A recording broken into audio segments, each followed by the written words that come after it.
Hello dear students, तो आज हम जो टॉपर सीरीज है हमारी, इसका लेक्चर नंबर 5 देखने वाले हैं। इसमें हमारा sexual reproduction in flooring plants जो हमने 12th का बायोलॉजी चैप्टर लिया है, ये 12th और नीट वाले दोनों स्टूडेंट्स के लिए इक्वली इम्पोर्टेंट है। तो आपको अच्छे से एक एक लेक्चर को सारे डिटेल में हम यहाँ पर सारे कॉन्सेप्ट को कवर कर रहे हैं, तो आपको एक एक कॉन्सेप्ट को सही से कवर करना है। आपने लेक्चर नंबर 4 में देखा था कि हमने यहाँ पर सारा का सारा फीमेल पार्ट ऑफ फ्लावर्स को डिटेल में देखा था। अब वहाँ पर हमारा आया था कि आपने पिछले लेक्चर में कुछ चीज़ें देखी थी जिसको मैं एक बार और आपको रिकॉल करवा देता हूँ कि जो आपका पिस्टिल होता है, यानी कि गाइनोशियम का पार्ट जो पिस्टिल होता है, पिस्टिल मेनली 3 पार्ट से बना होता है। स्टिग्मा, स्टाइल एंड ओवरी से ये बना हुआ होता है। स्टिग्मा, स्टाइल एंड ओवरी से ये पार्ट बना हुआ होता है। और आपको ध्यान देना है कि जो ओवरी होती है, इस ओवरी की कैविटी होती है, ओवरी के अंदर कैविटी पाई जाती है, इसे हम ओवरियन कैविटी कहते हैं। ओवरियन कैविटी कहते हैं या फिर इसको लोक्यूल कहते हैं। ओवरी की कैविटी को हम ओवरियन कैविटी कहते हैं या फिर लोक्यूल कहते हैं। और इस लोक्यूल ओवरियन कैविटी के अंदर पाए जाते हैं प्लासेंटा। ओवरी के अंदर प्लासेंटा पाई जाती है। और जो प्लासेंटा है, ओवरी के अंदर क्या पाई जाती है? प्लासेंटा पाई जाती है। और प्लासेंटा के अंदर ओव्यूल पाए जाते हैं। प्लासेंटा के अंदर ओव्यूल पाए जाते हैं, जिससे हम क्या कहते हैं? मेगास्पोर कहते हैं या मेगास्पोरेंजियम कहते हैं।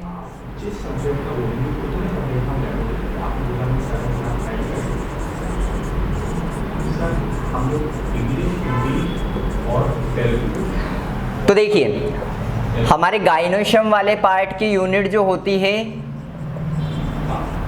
वो पिस्टिल होती है। पिस्टिल के 3 पार्ट होते हैं, stigma, style and ovary. Ovary के अंदर एक कैविटी पाई जाती है जिसे हम ओवरियन कैविटी कहते हैं या फिर लोक्यूल कहते हैं। और उस ओवरियन कैविटी के अंदर प्लासेंटा पाई जाती है। और प्लासेंटा जो होती है उसके अंदर ओव्यूल होते हैं। प्लासेंटा के अंदर ओव्यूल होते हैं। ओव्यूल को हम मेगास्पोरेंजियम कहते हैं। और इस ओव्यूल की ही हम यहाँ पर एक्चुअल में क्या देखने वाले हैं? स्ट्रक्चर देखने वाले हैं कि ओव्यूल का स्ट्रक्चर कैसे होता है। क्लियर? तो आपको समझ में आया लोकेशन क्या होती है ओव्यूल की? ओव्यूल प्लासेंटा के अंदर फॉर्मेशन होता है ओव्यूल का। ओव्यूल जो मेगास्पोरेंजियम होता है उसका स्ट्रक्चर कहाँ पर लोकेटेड होता है, उसकी लोकेशन कहाँ पर होती है? प्लासेंटा के अंदर होती है। पहली चीज़ ये ध्यान देना है।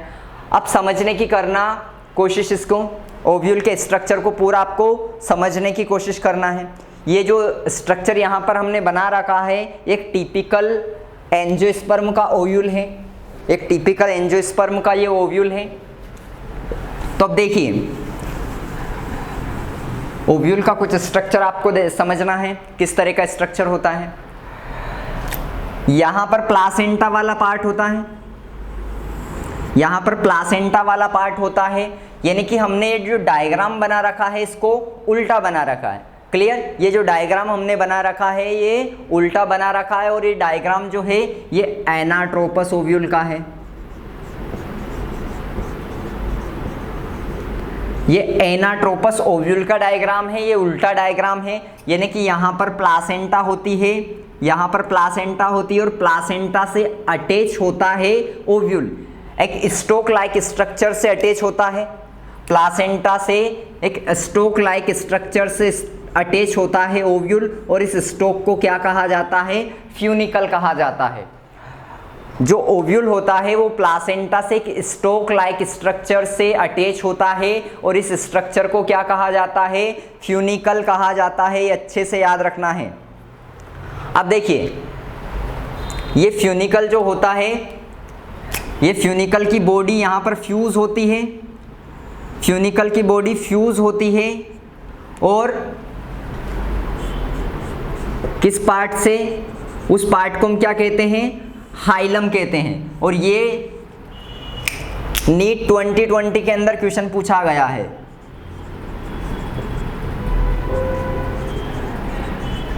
नीट 2020 में डायरेक्टली पूछा गया है कि क्वेश्चन था body of ovule fuses with funicle in the region, जो बॉडी ऑफ फ्यूनिकल होती है जिस रीजन में फ्यूज होती है उस रीजन को क्या कहते हैं, हाइलम कहते हैं। ये आपको ध्यान देना है। ठीक, उसके बाद देना है कि जो आपके जंक्शन होते हैं, यानी कि हम कह सकते हैं कि जो हाइलम है ये क्या है, जंक्शन है। हाइलम क्या है, जंक्शन है between the funicle and the ovule. क्या कह सकते हैं, hilum is the junction between the funicle and ovule. अच्छे से एक एक चीज नोट कर लेना। हाइलम क्या है, हाइलम क्या है,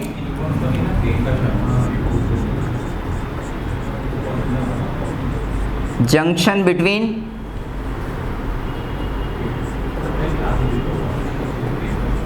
फ्यूनिकल एंड ओव्यूल। तो ये ध्यान देना है आपको। हाइलम क्या है, जंक्शन है बिटवीन फ्यूनिकल एंड ओव्यूल। इसके जंक्शन को हम क्या कहते हैं, हाइलम कहते हैं। और जो ये हमारा ओव्यूल होता है, एक टिपिकल जो ओव्यूल हमारा होता है, ये ओव्यूल जो होता है ये इंटेग्यूमेंट से सराउंडेड होता है। इसमें 2 इंटेग्यूमेंट्स पाए जाते हैं, एक होता है आउटर इंटेग्यूमेंट और एक होता है इनर इंटेग्यूमेंट। तो इसके अंदर 2 आउटर कवरिंग पाई जाती है। जो हमारा फ्यूनिकल होता है उस पर 2 आउटर कवरिंग पाई जाती है। आउटर वाले को कहा जाता है आउटर इंटेग्यूमेंट और उससे इनर जो होता है उसे कहा जाता है इनर इंटेग्यूमेंट्स। तो 2 तरह की कवरिंग यहाँ पर होती है, एक होता है आउटर इंटेग्यूमेंट्स और एक इनर इंटेग्यूमेंट्स होता है। और ये किसका प्रोटेक्शन करते हैं, जो यहाँ पर ओव्यूल है, ओव्यूल के अंदर बेसिकली एक मास ऑफ सेल होती है जिसे हम क्या कहते हैं, न्यूसेलस कहते हैं। इसके अंदर एक मास ऑफ सेल्स होती है जिसे हम क्या कहते हैं, न्यूसेलस कहते हैं। ये डायरेक्टली क्वेश्चन याद रखना है।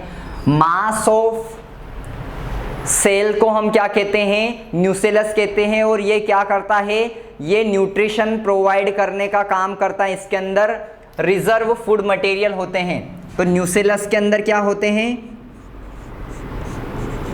जो न्यूसेलस होता है इसके अंदर रिजर्व फूड मटेरियल एब्यूंडेंट होते हैं।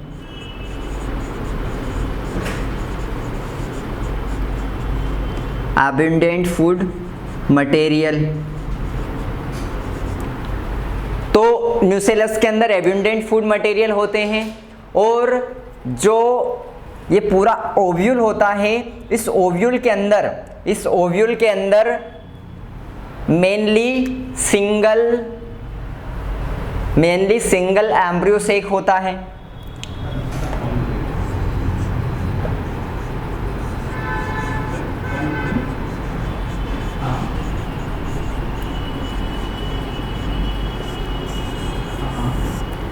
तो सिंगल एम्ब्रियो सेक इसके अंदर फॉर्मेशन होता है। और ये न्यूसेलस जो होता है वो embryo sac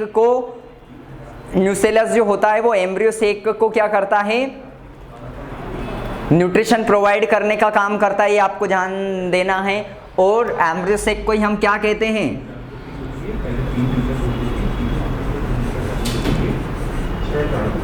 female gametophyte. Embryo sac को हम क्या कहते हैं, फीमेल गेमेटोफाइट कहते हैं। ये अच्छे से याद रखना है कि हम एम्ब्रियो सेक को ही फीमेल गेमेटोफाइट कहते हैं। एम्ब्रियो सेक को ही हम फीमेल गेमेटोफाइट कहते हैं। ये चीज़ ध्यान देना है अच्छे से। तो एम्ब्रियो सेक को ही हम फीमेल गेमेटोफाइट कहते हैं। ठीक, और इसका जो फॉर्मेशन होता है वो किसके थ्रू होता है, रिडक्शन के ज़रिए होता है। रिडक्शन प्रोसेस के थ्रू होता है। किससे बनता है, अच्छे से ध्यान देना है। मेगास्पोर,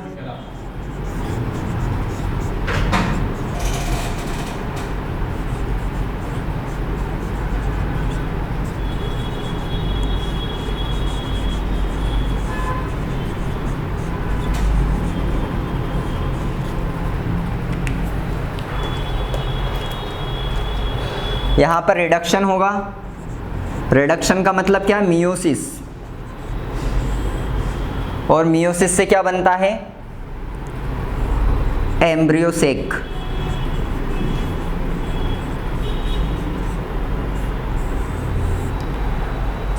तो मेगास्पोर मदर सेल जो होगा उससे मेगास्पोर के फॉर्मेशन होगा रिडक्शन डिवीजन से, और उसके बाद क्या बनेगा, एम्ब्रियोसेक का फॉर्मेशन होगा। ये आपको अच्छे से याद रखना है, यहीं से क्वेश्चन आता है लगातार बोर्ड के अंदर भी और नीट के अंदर भी। क्लियर? तो ये चीजें अच्छे से ध्यान देना है यहाँ पर। तो इस तरह से एम्ब्रियोसेक का फॉर्मेशन हुआ है, इस तरह से एम्ब्रियोसेक का फॉर्मेशन हुआ है, और ये एम्ब्रियोसेक ही आगे जाके क्या करेगा, डिवाइड होगा, और फाइनली हम देखेंगे कि किस तरह से जो एक मैच्योर एम्ब्रियोसेक यानी कि फीमेल गैमेटोफाइट होता है उसका स्ट्रक्चर किस तरह का होता है, इसको हम देखेंगे। तो इस लेक्चर के अंदर हमने ओव्यूल को पूरा कंप्लीट देखा कि एक ओव्यूल जो होता है, टिपिकल एंजियोस्पर्म ओव्यूल होता है, उसका स्ट्रक्चर किस तरह का होता है। एक टिपिकल एंजियोस्पर्मिक ओव्यूल का स्ट्रक्चर किस तरह का होता है, ये हमने देखा। अब नेक्स्ट लेक्चर के अंदर हम देखेंगे कि जो मैच्योर गैमेटोफाइट है वो किस तरह का स्ट्रक्चर होता है, एंजियोस्पर्म के अंदर किस तरह के स्ट्रक्चर होते हैं, ये सारी की सारी हम डिटेल में हम देखेंगे।